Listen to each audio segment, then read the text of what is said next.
اطمینان ضروری ہے، بلا اطمینان والی صلاۃ اللہ کے یہاں قابل قبول نہیں ہے۔ کب آپ رکوع میں گئے، کب آپ سجدے میں گئے پتہ ہی نہیں، امام دوبارہ اٹھ گیا اور ابھی آپ سجدے ہی میں جا رہے ہیں۔ کہیں کہیں تو تراویح ایسے پڑھتے ہیں کہ کوے کے چونچ مارنے کی طرح، رکوع میں گئے، رکوع سے اٹھے، سجدے میں گئے، آپ امام کا ساتھ نہیں دے پائیں گے۔ اگر آپ اطمینان سے پڑھنا چاہتے ہیں امام کا ساتھ نہیں دے پائیں گے، پتہ نہیں وہ ایک بار تسبیح پڑھتے ہیں یا ایک سے زیادہ تسبیح پڑھتے ہیں کہ ایک بھی نہیں پڑھتے، خالی اٹھتے جھکتے ہیں۔ تو یہ بے اطمینانی والی صلاۃ اللہ کے ہاں قابل قبول نہیں ہے۔ ایک بار ایک شخص آیا اللہ کے نبی صلی اللہ علیہ وسلم کی مسجد میں، اس نے 2 رکعت صلاۃ پڑھی، اس کے بعد اللہ کے نبی صلی اللہ علیہ وسلم سے آ کے سلام کیا۔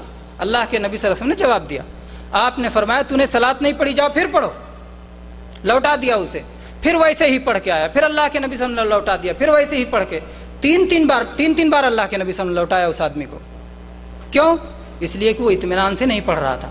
پھر اللہ کے نبی صلی اللہ علیہ وسلم نے اسے سکھائی پوری صلاۃ کہ اطمینان سے پڑھو۔ اس حدیث میں بار بار اس بات کی تاکید ہے کہ رکوع میں جاؤ تو اطمینان سے رکوع کرو، کھڑے ہو جاؤ تو اس طرح اطمینان سے کھڑے ہو کہ ساری ہڈیاں اپنی جگہ پہنچ جائیں، سجدے میں جاؤ تو اطمینان سے سجدہ کرو، اٹھ کے بیٹھو تو ایسے بیٹھو کہ پوری طرح سے اطمینان ہو جائے۔ تو بار بار اطمینان کی تاکید کی گئی، گویا بے اطمینانی کی صلاۃ اللہ کے ہاں قابل قبول نہیں ہے۔ تو کیا فائدہ آپ صلاۃ قیام اللیل پڑھ رہے ہیں، تراویح پڑھ رہے ہیں اور بے اطمینانی کے ساتھ، اطمینان کے ساتھ پڑھیں۔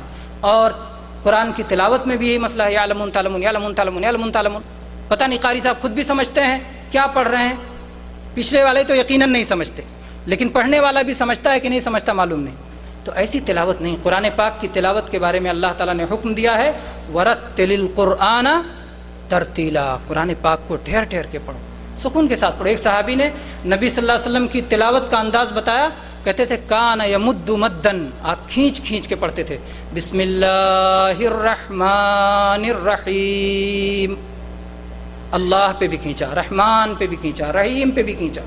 تو کانت قراءتہ مدہ، آپ کی قراءت کھینچ کھینچ کے ہوتی تھی۔ اور اگر تیزی سے پڑھ رہے ہیں کہتے ہیں کیا ہے، حدر ہے، حدر ہے۔